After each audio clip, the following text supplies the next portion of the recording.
The only way to get up there is to step over a couple of chains that say, don't come up here. Let me just say that up there, something very cool did happen. Well, Dawn, I hope you're happy with that answer. Dawn Nickens says, hi, Mike Rowe and Chuck. Simple question. What is the coolest thing you, together or separately, have seen? Good Lord.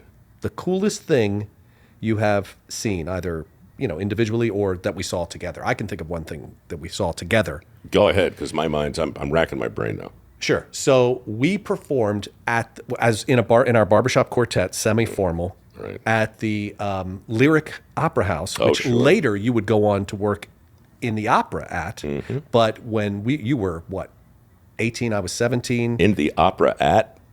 What? House. Didn't I say house? No. In the opera at? Which later you would go on to perform in the opera at. The same place. Yes. Okay.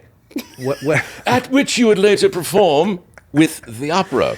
That you would perform in this venue. Yes. At this venue. Yes. In the opera. Yes. Later on. But this time we were maybe still in high school. We were boys. We were 17. And we got a spot. We got to sing 2 songs at the Lyric Opera House, which was crazy. And I told one very inappropriate joke. Horrible joke. Which I got crucified with. Fred King just about beat me afterwards. Yeah.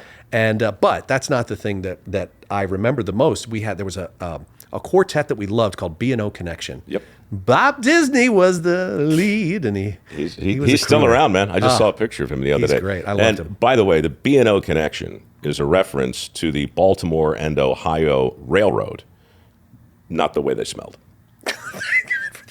Yes. But you remember when they did their set, you and I went up into the rafters and stood right above them.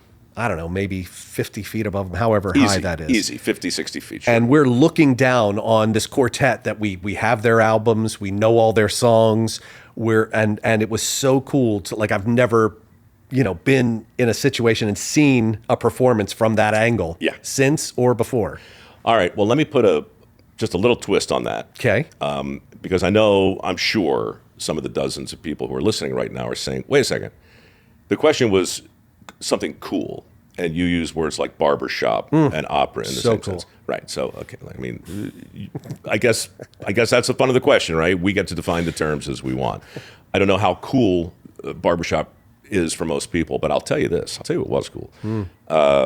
5 years after that, I was in the opera, and I had crashed my way through an audition, and we've told that story and how I wound up back on that stage. Yes. Dressed as a Viking. Or occasionally a pirate. Why not? Holding a spear or sometimes a scimitar. Sure. Making loud noises as low as I could. Right? That's why they paid me. That's what you do. Well, I'll tell you, man.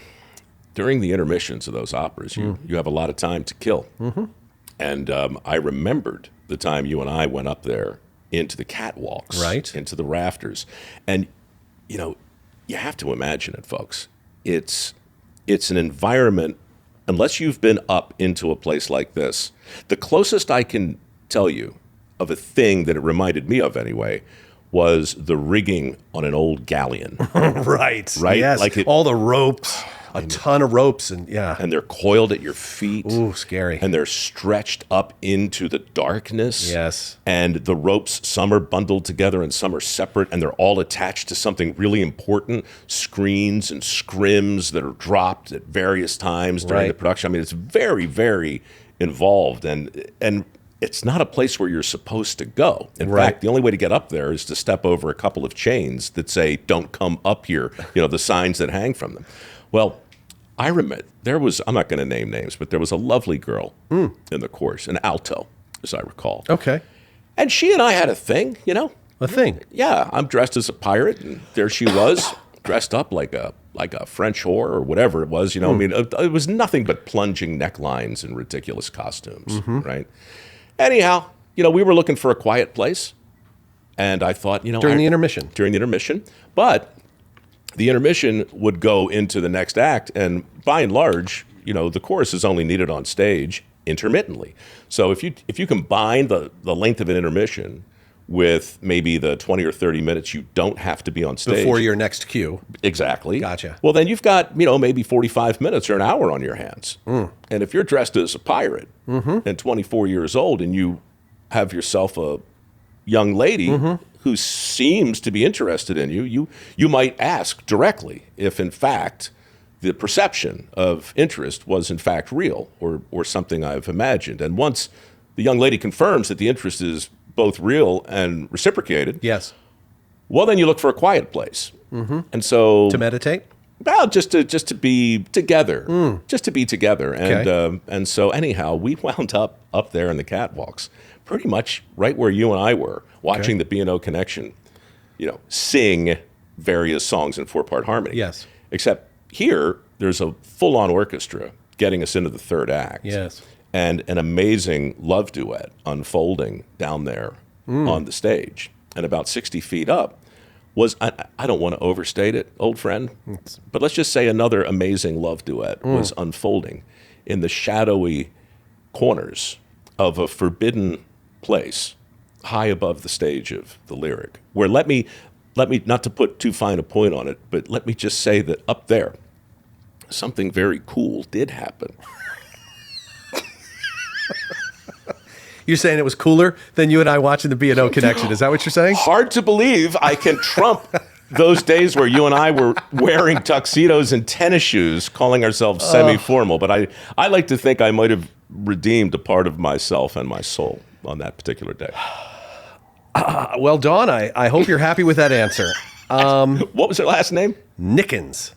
That's great. Nickens. That's great. Not Dickens, but Nickens. That's it. It's a great You name. little Dickens. You little Nickens. You little Nickens. Love it. Thank you, Don. Charlotte Nelson, Mike/Chuck. If a song played every time you walked into a room, what song would that be? I think you already intimated it 10 minutes ago. Which was? Yakety sax, the Benny Hill intro music. I mean, who were we talking to about that? But the Benny Hill music. It was it Joey Jones? Yes, Joey Jones. Yeah, Joey whose Jones. pronouns are he and haw. Yes. Yes. I love that. Oh, right. Yeah. I mean, for me, it's always going to be a piece of music that can embody just the ridiculousness of the absurdity, the farcical elements of the life we have. Because I just think that that's kind of delightful. And yeah, there's no greater homage to farce than Yakety Sax or whatever it is? Than the Benny Hill opening music. Yeah. I think I would like to go with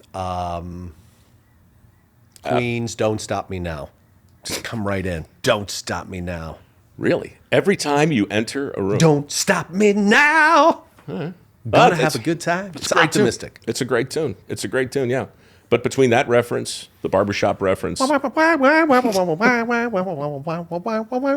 stadium pal and the cooling suit, I don't know. Yeah, no, that's good. Although, look, I mean, the reason, Charlotte, that your question is problematic is that, like any other good thing taken beyond the scope of its rational employ becomes less good, and then you'll eventually grow to hate it. So as much as you love that song right now, Yeah. if you really had to hear it every Single time I walked in. you'd hate it, and it probably wouldn't take long, really, at all. And that's the heck of it. It's more like we don't have to do this. It's not up to me to pose the questions, but if there were like 5 songs and you could alternate them for different moods, like in a romantic mood, a silly mood, a serious mood, then you could really dive in. But Charlotte asked what she asked, and that's the answer she gets now. Yakety sax and Don't Stop Me Now. Hey, by the way, Charlotte, Google this. If you want like great traveling music and a really forever this thing made the rounds. It was a viral video of a cat playing the piano. Yes. Have you seen it? No. It's I think it's called Keyboard Kitty. Yes. And it's absurd. It's just the cat, and somebody's manipulating its paws, actually.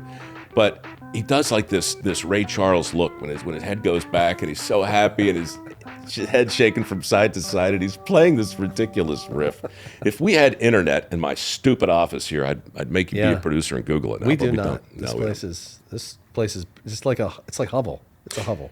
And by the way, Yes. I think it's going okay. I mean, you were very down on this place. You're worried about the fact that we're probably going to hear the elevator at some point go ding. There's going to be elevator. There's kids. I've already heard a helicopter. Yeah. There's a lot going on. The fan is running. It's just it's tragic. I can't. You're off mic. I don't know what to tell you. Am I off mic? I don't know. That sounds all I right. think you could be more on mic. Folks, if you're bothered by any of these things, Tell me. I want to know. And if you're not bothered, if you feel like it's good enough, then we need to know that too. Because Chuck, I think you'd benefit by lowering your standards in some areas. And raising them in others? I didn't want to say it. No, you but didn't have to. Your eyes said it. Ask me a question and drink your drink.